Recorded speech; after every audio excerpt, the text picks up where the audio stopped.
What's up guys, your driver Mike here, back with another video. So you turn on the app, you get a ride request. Hey, how's it going? Gentleman gets in and says, oh hey, pretty good. I need to go to State College, Pennsylvania. Well, I'm here in Pittsburgh and State College is about 2.5 hours away. What would you do?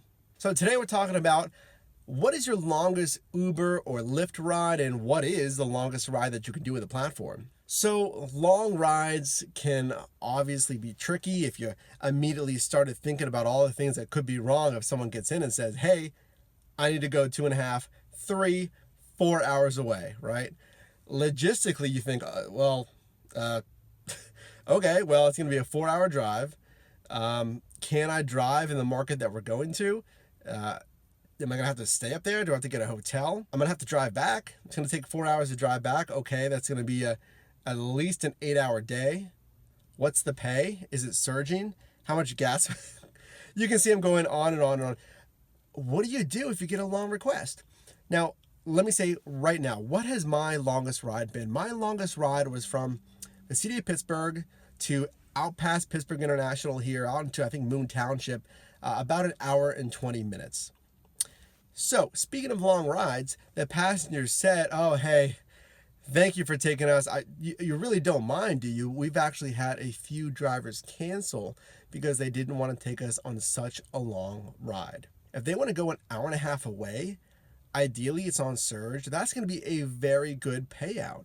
And check this video here about maximizing surge when you see an example of very good payout. So I absolutely took them. I mean, it was definitely a long ride, but they were friendly, good conversation, and the pay was pretty good. But what do you do after that? Obviously, I had to come back, and that's where you're going to have to weigh the expenses. How much was that surge? What's my time worth? I got to drive another 1.5 hours back. How many miles is it back? Those are dead miles. I got to pay for that. Can I get rides heading in that direction? Well, you can if you have the destination filter. So going back to our passenger that wants to go to State College, Pennsylvania, is that doable? It is doable.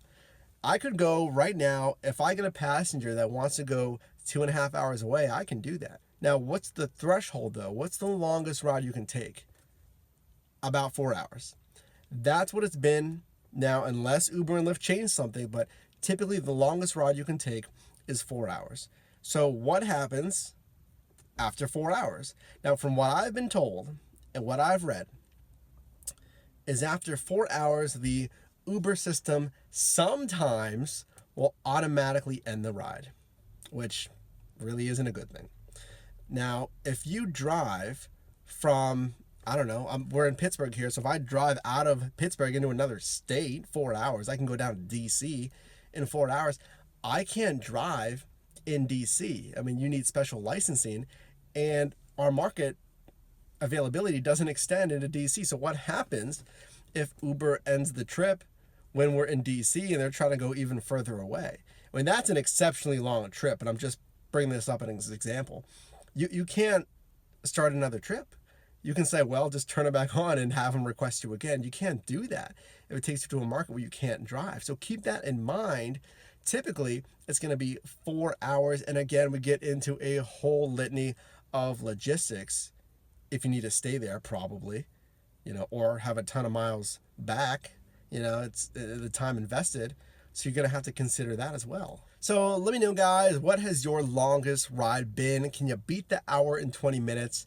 Or if you did go on a super long run, what did you do? Did you get the hotel? Did you drive to that market and then try to get destination trips back? Let me know. That's it for this one, guys. Your driver Mike here. I do appreciate you watching. And as always, like, comment, and subscribe. And I'll see you the next time.